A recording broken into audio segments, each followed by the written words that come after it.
সন্তান হিসেবে একটু সুযোগ তো দেবেন, একটু সেবা করব, ওনার সব কথা শুনবো, ওনাকে চিকিৎসা করার সুযোগটা তো দেবেন, দিলেন না।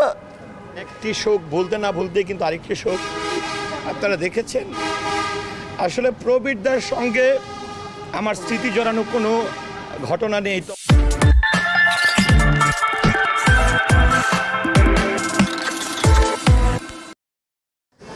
বাংলা শেষ স্বাধীন নবাব রঙিন নবাব সিরাজউদ্দৌলা একে একে সবাই ছেড়ে চলে যাচ্ছেন। কী যে স্নেহ করতেন, কী যে ভালোবাসতেন। বাবার পরও যদি কার ভালোবাসা পেয়ে থাকি, স্নেহ পেয়ে থাকি, সেটা আনোয়ার হোসেন, তারপরে প্রবীর মিত্র। অনেক অনেক স্মৃতি, কথা বলতে কষ্ট হচ্ছে। গতকালকেই অঞ্জনা ম্যাডামকে হারিয়েছি, তার সাথে তেমন কোনো স্মৃতি নেই, কিন্তু দাদা প্রথম ছবি থেকে তার সাথে সম্পর্ক।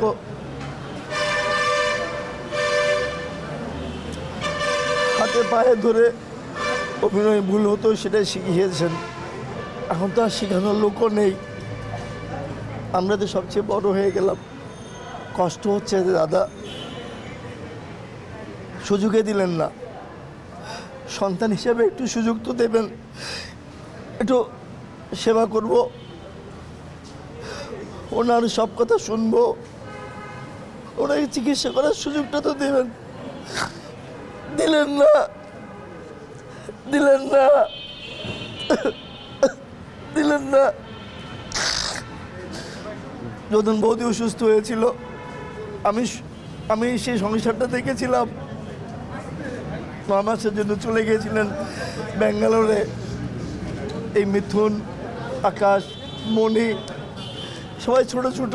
আমি স্কুলে নিয়ে গেছি, আমি কলেজে নিয়ে গেছি, সব কিছু আমি করেছি। শুরুতে আমি চলে গেলাম, ওদেরকে দেখেন, আর কোনো কথা বলেনি। অনেকে তো জানে না যে আমার সাথে কি সম্পর্ক, কোনো বলিও না। আমি যে তার কি ছিলাম। সবাই দোয়া করবেন দাদার জন্য, দাদা যেখানে থাকুক ভালো থাকে। একটি শোক বলতে না বলতে কিন্তু আরেকটি শোক আপনারা দেখেছেন। আসলে প্রবীরদার সঙ্গে আমার স্মৃতি জড়ানো কোনো ঘটনা নেই, তবে যাদেরকে আসলে মনে প্রাণে ধারণ করে আজকে ইন্ডাস্ট্রিতে এসেছি, যাদের লালিত এই শিল্পী সমিতি, তাদের সেই শিল্পী সমিতিতে সবচেয়ে ক্লান্তিলগ্ন মুহূর্তে আমি কার্যনির্বাহী সদস্য হিসাবে দায়িত্ব নিয়েছি। আমার খারাপ লাগতো না আজকে যদি আজকে সন্ধ্যায় এসে আমি 5টায় এসে হসপিটালে এসেছি, এবং শিল্পী সমিতির পক্ষ থেকে আমি মিথুনদার সঙ্গে, ওনার ছেলের সঙ্গে কথা বলেছি যে আমরা দাদার জন্য কি করব। কারণ গতকাল অঞ্জনা আপার এই অবস্থাতেই যখন দাফন করে আমরা শিল্পী সমিতিতে আসি, তখন দাদার সহ আমরা রাতে শিল্পী সমিতি থেকে একজন প্রতিনিধি পাঠিয়েছিলাম, যেহেতু সিসিইউতে আছে। আজকে আমি নিজে খবর পেলাম আইসিইউতে আছে, 4:30 থেকে 5:30টার মধ্যে আসলে দাদাকে দেখা যাবে। আমি 5:30টার মধ্যে এখানে এসে আমি সার্বিক দাদার খোঁজখবর নিলাম। খোঁজখবর নেওয়ার পর আমি আশ্বস্ত করেছিলাম যে দাদার যে কোনো প্রয়োজনে শিল্পী সমাজ ওনার সঙ্গে আছে, গোটা দেশ সঙ্গে আছে, গোটা চলচ্চিত্র প্রেমীরা সঙ্গে আছে। আপনাদের যে কোনো প্রয়োজনে আমাদেরকে বলবেন, কারণ এই ক্লান্তিময় মুহূর্তে আমরা যতটুকু পারি একজন প্রবীরদার জন্য আমরা আছি।